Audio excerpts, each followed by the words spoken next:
সোমবার ত্রিপুরা স্বাস্থ্য দপ্তরের অধীনে শনিছড়া প্রাথমিক স্বাস্থ্য কেন্দ্রের পরিচালনায় সবুজ কেন্দ্রের পরিবেশনায় প্রেগন্যান্সি মায়েরা চলো হাসপাতালে যাই এর উপর শনিছড়া বাজার এবং চাঁদপুর বাজারে পথনাটিকা পরিবেশিত হয়।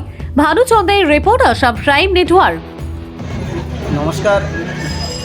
ত্রিপুরা সরকারের স্বাস্থ্য দপ্তরের অধীনে উত্তর ত্রিপুরা জেলার অন্তর্গত আমাদের শনিছড়া প্রাথমিক স্বাস্থ্য কেন্দ্রের পরিচালনায় সবুজ কেন্দ্রের পরিবেশনায় শনিছড়া বাজারে চলো হাসপাতালে যাই এর উপর সচেতনতামূলক ছোট্ট একটা পথনাটক আমরা পরিবেশন করেছি।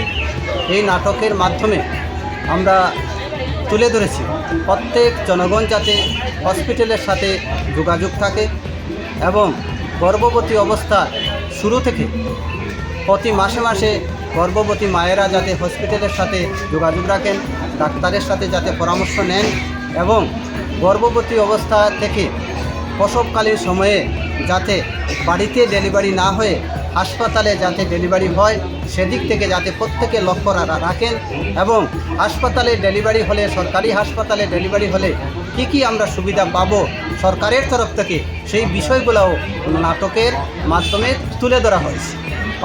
18 বছরের নিচে যাতে কোনো মায়েরা বোনেরা যাতে বিবাহিত না হয় এবং 18 বছরের নিচে কোনো বোন মা যাতে গর্ভবতী অবস্থা ধারণ না করেন এবং গর্ভ অবস্থা ধারণ করলে 18 বছরের নিচে কি হবে সেই বিষয়টাও আমরা এখানে নাটকের মাধ্যমে শনিছড়া বাজারের সকলের সহযোগিতার মাধ্যমে এটা আমরা তুলে ধরার চেষ্টা করেছি। আপনারা কোথায় কোথায় এই প্রোগ্রাম করেছেন? আজকে আমরা এক্ষুনি শনিছড়া বাজারে করলাম। এখানে আসার পূর্বে আমরা শনিছড়া প্রাথমিক স্বাস্থ্যকেন্দ্রের অন্তর্গত চাঁদপুর বাজারেও আমরা এভাবে ক্ষুদ্র নাটক পরিবেশন করেছি এবং শনিছড়া প্রাথমিক স্বাস্থ্যকেন্দ্রের অন্তর্গত প্রত্যেকটা সাবসেন্টার বিভিন্ন জায়গায় প্রত্যেক মানুষের সহযোগিতা নিয়ে বিভিন্ন ধরনের সচেতনতামূলক আলোচনা হচ্ছে যাতে